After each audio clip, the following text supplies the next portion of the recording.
The first dream was a month ago. My school was putting on a Halloween play. When I woke up, I had "This is Halloween" stuck in my head too. In this play, a hearse was supposed to go by at one point. A bunch of freaky looking dead people / ghosts were supposed to pop up as it passed the audience. They were all covered by hay for some reason. My friend Mike was supposed to be a hat man, which was easy because he always wears a fedora. As we were walking him down to the hearse across the stage, the room was really dark with only the stage lights on. We could see his shadow on the wall.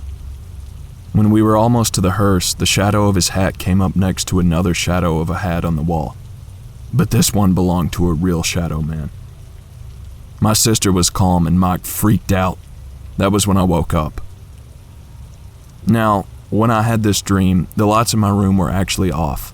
And when I woke up, I remember seeing something on the wall before turning my lights on in a panic.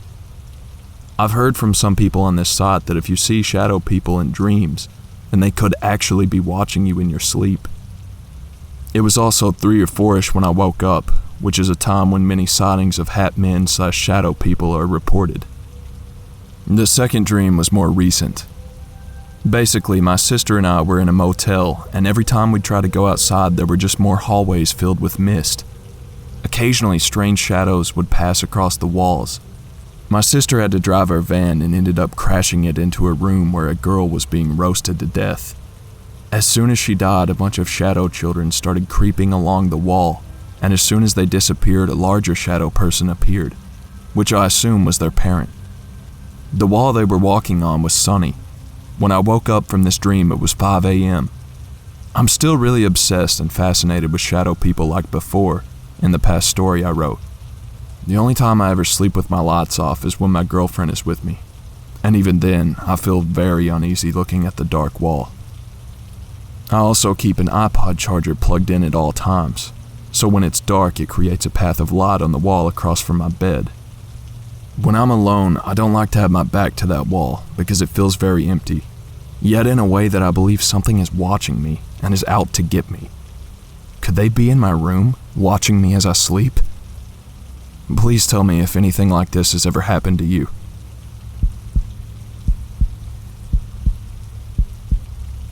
My mom and aunts threw a huge Halloween party for all the kids in the family. I think there were 16 of us at the time, ranging in age from probably 5 to 13.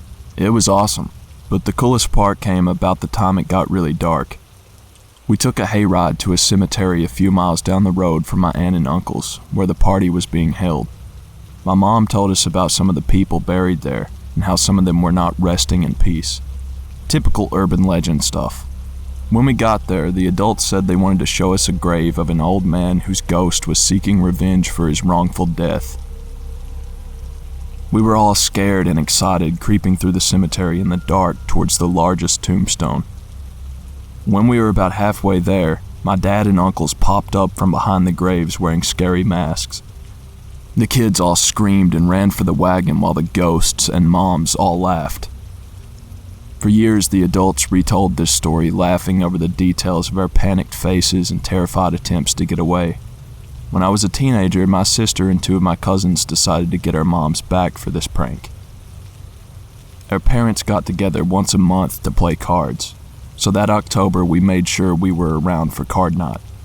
We waited until our fathers went for a beer run, which inevitably meant an hour or 2 at the bar.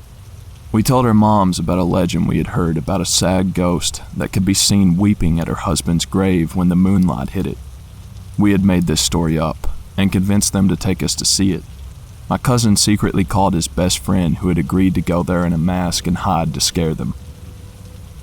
The prank worked perfectly and our mothers nearly wet themselves. We all laughed raucously as we went back to the car. When we got to it, the car would not start. We laughed some more about the ghost sabotaging it and decided to walk to where my cousin's friend had hidden his car. We would send our dads to get the car later, but, of course, his car would not start either. We started to feel a little weird about this since neither car had had problems recently. But what could we do? This was before everyone had cell phones, so we started walking towards the closest house, which was about a mile or 2 away. Though none of us knew them well, we knew the family name of the people who lived there. As we walked up their long driveway, we started to worry because there were no cars parked by the house, and it looked pretty dark inside. We knocked anyway, but got no answer. We were about to leave, not having nearly as much fun, thinking we would have to walk the long distance to the next house when we heard voices coming from the back of the house. We went to the backyard looking for the people we heard, but it was pretty dark and nobody was around. We yelled a few times. "Hello? Hello?" We then identified ourselves, but got no answer. The backyard had a fair amount of trees, and suddenly large branches started falling. This scared us since there was no apparent cause. In just a few seconds, at least a dozen branches bigger than your arms fell from 5 or 6 trees closest to us. We all ran for it. When we went around the end of the driveway, my cousin screamed and pointed towards the house. It looked like several pairs of red eyes were peering from around the house at us. We ran straight back to our car and tried it again. It started no problem. We did not stop at my cousin's friend's car. We went right back to the house. Later that night, my uncle and dad and cousin took his friend back and got his car, which also started on the first try. When they drove past the house, it looked completely normal, and there was a car in the driveway. We've never been sure if the people there saw us mucking about in the graveyard and decided to prank the pranksters, or if it was something else. If it was a prank, they put it together awfully fast and never laughingly confessed. We felt too foolish to ask.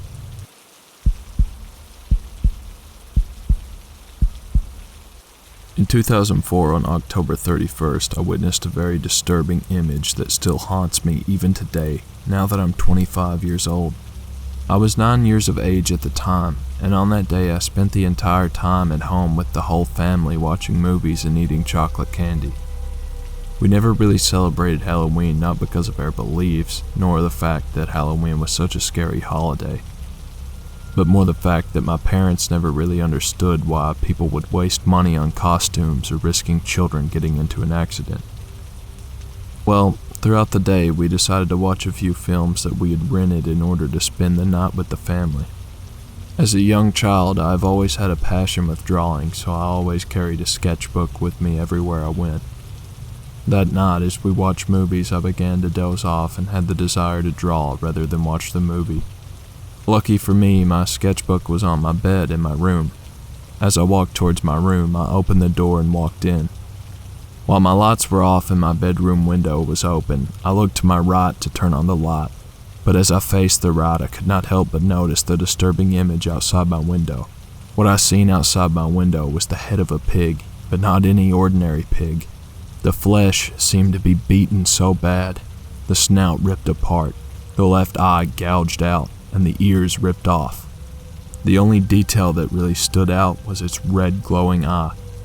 As I stood there for a few moments staring, I could not move, as if I was paralyzed. I wanted to walk out of the room as quickly as possible, but it's in moments like these that fear wins over our actions. Years later, I tried to search for more cases relating to the supernatural involving the bodiless pig. I never really found any sources relating to my experience until I heard the case of the Amityville haunting. Long story short, the young boy who experienced the strange phenomenon at the Amityville house also witnessed the bodiless pig outside his window. What does this mean?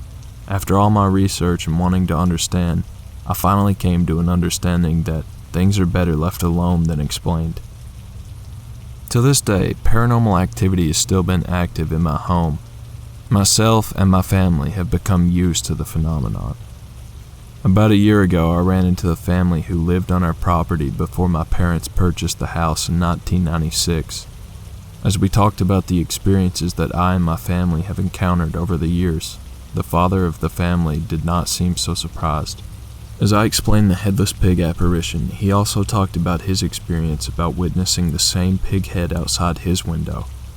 I understand I was only 9 years old when I witnessed the demonic entity outside my window, which could have been all in my head or imagination. But what is the coincidence that the family before us who lived on the same property witnessed the exact same image outside their